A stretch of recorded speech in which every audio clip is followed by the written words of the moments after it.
Olá, sétimo ano. Então vamos dar início à nossa aulinha de revisão, que a gente vai dar uma releitura, dar uma relembrada de tudo aquilo que já foi trabalhado, né?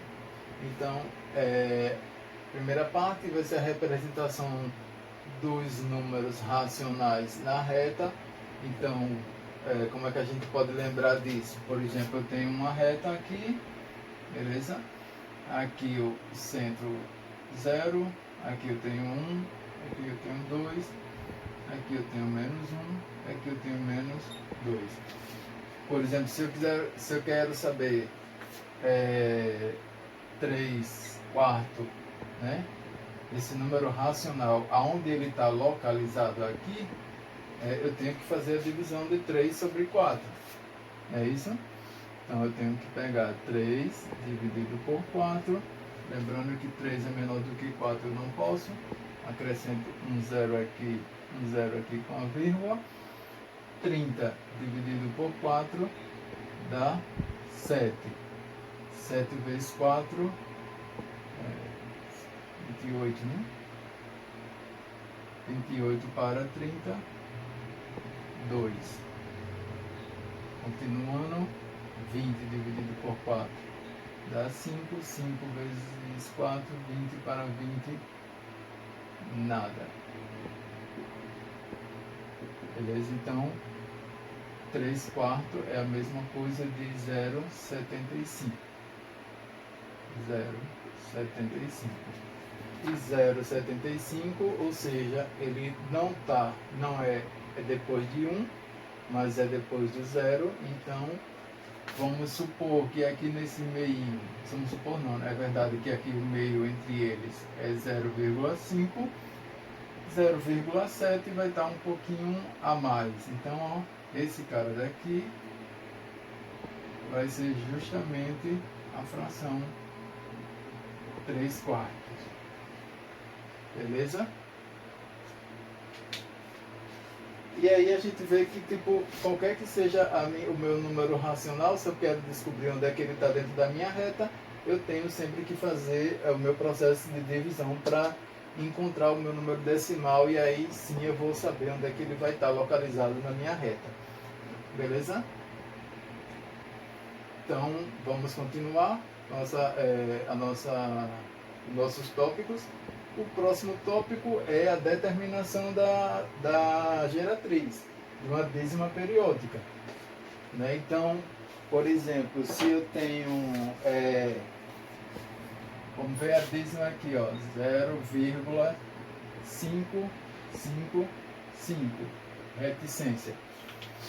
Então, ó, observa que o meu período, quem é o meu período? É o número 5, ou seja, esse cara aqui, ó, é o cara que está se repetindo, o 5 está se repetindo. Então, também pode ser escrito dessa mesma forma aqui, ó, a dízima periódica, com um traçozinho em cima. Isso está querendo dizer que o período que está se repetindo é o 5. Né? Então, como é que eu acho a fração que gera essa dízima? Então, ó, a geratriz vai ser igual a fraçãozinha, né, que é o racional, o número racional. A parte de cima vai ser a parte periódica, ou seja, a parte que está se repetindo, é o 5. E a parte de baixo vai ser o número 9, de quantas vezes a parte periódica está se repetindo. Por exemplo, se aqui está se repetindo somente uma única vez, vamos dizer assim, um único algarismo, né? Porque está vendo que é somente um único algarismo, diferente de se fosse, sei lá, 25, 25, 25, 25. Aqui é somente o 5, ou seja, um único algarismo. Então, se é um único algarismo que está se repetindo, então somente um número 9, beleza? Então, esse cara daqui vai ser a fração geratriz dessa dízima periódica daqui. Né? Um outro exemplo também que a gente pode colocar é esse aqui, ó, 0,23, 23, 23. ou também ele pode ser escrito como 0,23 e a barrinha em cima. Então, pelo mesmo processo, quem é a fração que gera essa dízima periódica vai ser a parte periódica, é a parte que está se repetindo. Quem é a parte que está se repetindo? 23. O número 9 vai ser a quantidade de algarismo da minha parte periódica. Então, observa que aqui, ó, já não é somente um número que está se repetindo, que nesse caso é o 5. Aqui é quem? 23, ou seja, 2 algarismos. Que são 2 algarismos, 2 números 9. Beleza? Esses dois exemplos que a gente viu ali, ó, são chamadas de dízimas simples, beleza? Agora eu vou botar um exemplo para vocês de uma dízima que ela não vai ser simples, ela é chamada de dízima composta. Então observa que eu vou ter uma parte periódica, ou seja, uma parte que está se repetindo, ó, o que está se repetindo é o 13 e o 13, e eu tenho uma parte aqui, ó, não periódica. Então como é que eu faço para encontrar a fração que gera esse cara? Então, ó, fração geratriz vai ser a parte não periódica, seguida da parte periódica, tá aqui, beleza? Menos a parte não periódica, que é quem? O 2, ok? Dividido o 9, que vai ser se repetido pela quantidade de algarismo da parte periódica, ou seja, se aqui eu tenho, ó, 2 algarismos, não é isso? Número 13, são 2 algarismos, então 9 e 9. Seguido de um número 0 da quantidade não periódica. Então, se a parte não periódica é um número simples, ou seja, não é um número com 2 algarismos, aqui eu só tenho um único algarismo, então vai ser somente um 0. Então, ó, quem vai ser a fração geratriz desse cara? 213 menos 2 dá 211, dividido por 990. Beleza? Então, ó, quando chegarem na dízima composta, vamos sempre lembrar que eu vou ter a parte periódica, ou seja, a parte que está se repetindo, a parte não periódica, e assim, para me descobrir quem é a fração que gera, vai ser a parte periódica seguida da não periódica, menos a não periódica, dividido pelo 99, né, porque vai ser o número de algarismo da parte periódica, e o 0 vai ser pela quantidade de algarismo da parte não periódica. É meio maluco, embananada essa situação, mas a gente vai trabalhando esse processo, você vai acabando ficando prático dessas situações, beleza? Então, olha só, vamos para o próximo tópico. Nosso próximo tópico vai ser o oposto e o módulo dos números racionais. Então, ó, vamos lembrar que o oposto vamos dar uma ideia de oposto, uma coisa que seja contrária. Por exemplo, eu quero o oposto de 1/3. Lembrando que 1/3 aqui está positivo. O meu oposto, vou fazer esse sinalzinho aqui, mas não é o sinal usado, mas só para vocês terem uma ideia de oposto, beleza? Vai ser quem? O que tem sinal contrário a ele, beleza? Então, se for o negativo, vai para o positivo, se for o positivo, é o negativo, né? Então, a gente vai estar sempre lembrando que o oposto vai ser o valor absoluto do cara, independente do sinal dele, beleza? Vai ser sempre o valor absoluto. O módulo vai dar justamente a ideia de espaço, de espaço métrico, né? Então vamos dizer assim que o módulo de qualquer coisa vai ser sempre a parte positiva. Porque quando eu quero calcular um espaço de alguma coisa, não existe espaço negativo, né? Não existe medida negativa. Por exemplo, vamos dizer aqui, ó, como eu já coloquei nessa aula de oposto e módulo. Se eu quero saber quem é o módulo de menos 5, ó, o módulo é dado por essas duas barrazinhas. Então, ó, ele elimina o sinal negativo e ele passa a ser positivo. O módulo de uma coisa que já é positiva é ele mesmo, ele não altera. Beleza? Então vamos dar sempre uma releitura disso aqui. Oposto e módulo. Beleza? Próximo tópico é a comparação. Né? Então a gente tem os sinais de comparação que a gente conhece. Sinal de comparação, maior, menor, maior que, maior igual que e menor igual que. Beleza? Então vou ter esses sinais, tá aqui, e a gente vai, como é que a gente compara um número racional? Eu julgo, se pelo processo do MMC eu acho um processo mais trabalhoso, beleza? Então, como eu coloquei na aula passada, um processo que eu acho legal de vocês trabalharem é justamente o processo da divisão. Por exemplo, eu tenho 3/4 e tenho, sei lá, 5/2, né? Então, como é que eu descubro se esse daqui é maior do que esse ou é menor do que esse? Eu vou pelo processo da minha divisão. 3 dividido por 4. Beleza? A mesma coisa para o lado de cá.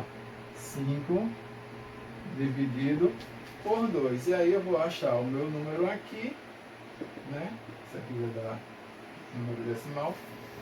Aqui vai dar um número maior, né? Que é um número, a parte vai ter o número 2. Então, observa que eu vou descobrir automaticamente a partir da minha divisão.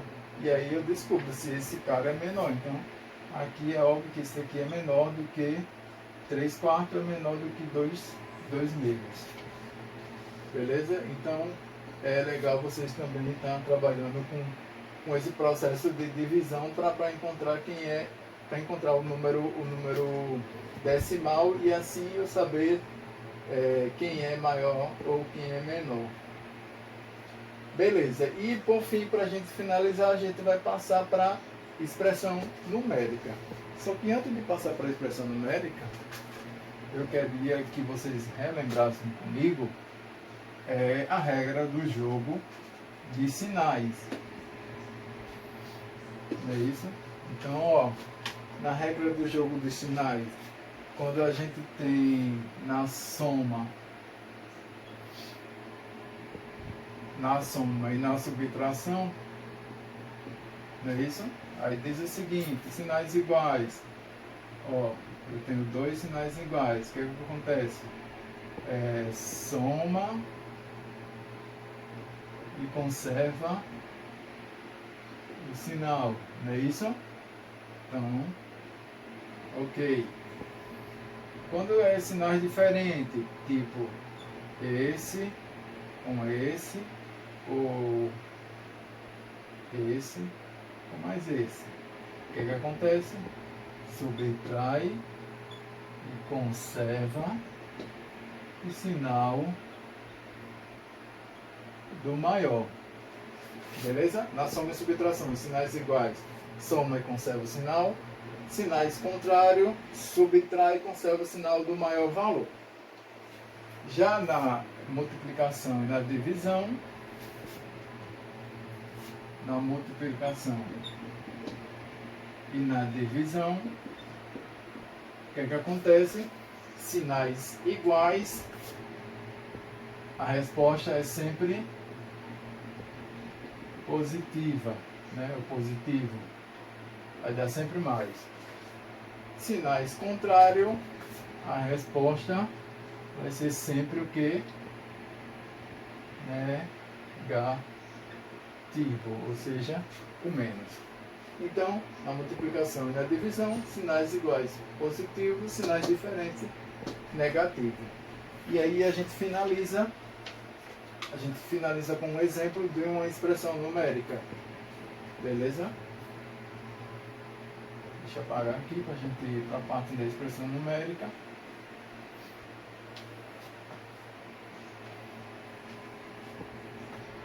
Ah, tá. Também eu gostaria de dar uma ênfase antes de pegar a expressão numérica e colocar para vocês dar uma analisada na potência dos números racionais. Por exemplo, ó, vamos aqui, ó, eu tenho 2 terços elevado ao quadrado. Observa que o meu expoente ele é positivo. Beleza? Se ele é positivo, não vai alterar nada aqui na minha fração. Eu vou usar a propriedade distributiva do expoente, né? Vai ficar o quê? 2 ao quadrado e 3 ao quadrado, que é a mesma coisa. 2 ao quadrado vai ser 4, 3 ao quadrado, 9. Beleza? Agora vem o caso de quando esse expoentezinho aqui, ó, ele não é positivo, ele é negativo. Então, ó, 2 terços elevado a menos 2. Ou seja, ele está querendo dizer que esse cara daqui, ele é a fração inversa dessa minha base aqui. Beleza? Então, se é a minha fração inversa, é isso? Ou seja, ela é inversa, ela se inverte, isso aqui vai ser a mesma coisa de que, gente? Se é a invertida, o 3 era numerador, era denominador, passa para numerador. E o 2 era numerador, passa para o denominador. E agora sim, ó, eu uso a propriedade normal, 3 ao quadrado, 2 ao quadrado. Isso aqui vai dar 9, isso aqui vai dar 4. Então percebe que quando tiver o meu expoente positivo, ele vai seguir a distribuição normal. Quando ele for negativo, ele vai inverter a minha base. A minha base, o que era numerador passa para o denominador e o que era denominador passa para o meu numerador. Beleza? Mais alguma coisa aqui? Deixa eu ver. Não, né? Só lembrando que a raiz vai seguir a mesma ideia, né? Raiz quadrada de 25 sobre 16. Raiz quadrada de 25 sobre 16 vai usar a propriedade, a raiz ela vai tanto para a parte do numerador como para a parte do denominador. Então, raiz quadrada de 25, raiz quadrada de 16. E aí a gente conhece, né? Raiz quadrada de 25 é 5, raiz quadrada de 16 é 4. Só lembrando também outra coisa, de que se houver na minha fração como simplificá-la, aí eu vou simplificar, beleza? Mas se não tiver como simplificar, ela fica aí mesmo. Ok? Vamos lá para o exemplo, para a gente finalizar a expressão numérica.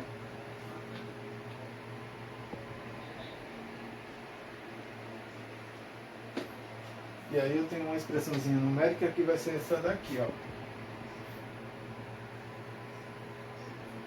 0,25.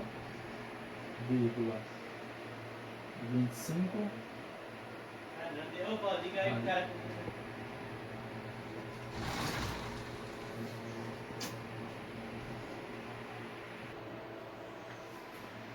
Beleza, então aqui segue uma expressão numérica para a gente finalizar. E aí a gente vai critério da expressão numérica. Primeiro resolve parênteses, depois colchete, depois chaves e depois vem em seguida das operações que tiver dentro dessas situações. Então observa que aqui eu tenho uma raiz quadrada, aqui eu tenho raiz quadrada, aqui eu tenho raiz quadrada e aqui eu tenho uma potência. Lembrando que isso aqui, né, critério da potência, conversão da potência, que todo número elevado a zero é 1, não é isso? Então, esse cara daqui a gente já vai fazer com que ele seja 1. Então, vamos lá. Transformando o número decimal aqui, ó, em um número fracionário, a gente vai ter o quê? Raiz quadrada, não é isso? 25 dividido por 100, mais 3 elevado ao quadrado, isso daqui vai dar 9, menos raiz quadrada de 256. Raiz quadrada de 256, gente, é 256 é 16. Então, ó, eu posso já eliminar esse cara daqui e colocar o 16 vezes, ó, aqui eu vou ter o quê? Raiz quadrada de 1 e raiz quadrada de 16, ok? Então, quem é raiz quadrada de 1? É o próprio 1. Quem é raiz quadrada de 16? É o 4, beleza? Mais a convenção que diz que todo número elevado a zero é 1. E aqui a gente também tem o que? Raiz quadrada de 25, que é 5. Raiz quadrada de 100, que é 10. Então, o que a gente vai ter? Vai ter 5 sobre 10, mais 9 menos. Ó, aqui eu vou ter uma potência, uma multiplicação, né? Então, eu resolvo primeiro a multiplicação. 16 vezes 1, 16. Dividido por 4, dá 4. Mais 1. Beleza? Então, ó, o que a gente tem aqui? A gente tem uma soma, subtração e tem o soma. Né? Vamos fazer 5 décimos mais. Aqui a gente pode fazer, ó, eu tenho 9, tiro 4, dá 5. 5 com mais 1 dá 6. Beleza? E agora eu tenho o quê? Eu tenho uma soma, né? Uma soma de uma fração com um número inteiro. Né? Então, nesse caso aqui, eu vou fazer o seguinte. Eu julgo ser mais fácil. 5 dividido por 10 não é a mesma coisa de 0,5. Mais 6. Isso é a mesma coisa de que, gente? 6,5. 6,5. Beleza? 5 dividido por 10 dá 0,5. Mais 6, ou seja, 6,5. Vocês podem fazer assim, então se vocês também quiserem fazer tipo pelo MMC, é isso, vai dar essa mesma situação. Beleza? Então lembra que expressão numérica tem que fazer pausadamente, devagar, entendendo e colocando as propriedades como deve ser colocada, para isso chegar no resultado final positivo. Beleza, gente? Então segue aí, essa é a primeira parte da revisão da gente. Eu vou passar uma atividade para vocês com 10 questões para vocês resolverem, e na próxima aula eu vou enviar as respostas para vocês através de vídeo aula. Beleza? Para concluir essa primeira parte da revisão para a prova mensal de vocês. Beleza? Até a próxima.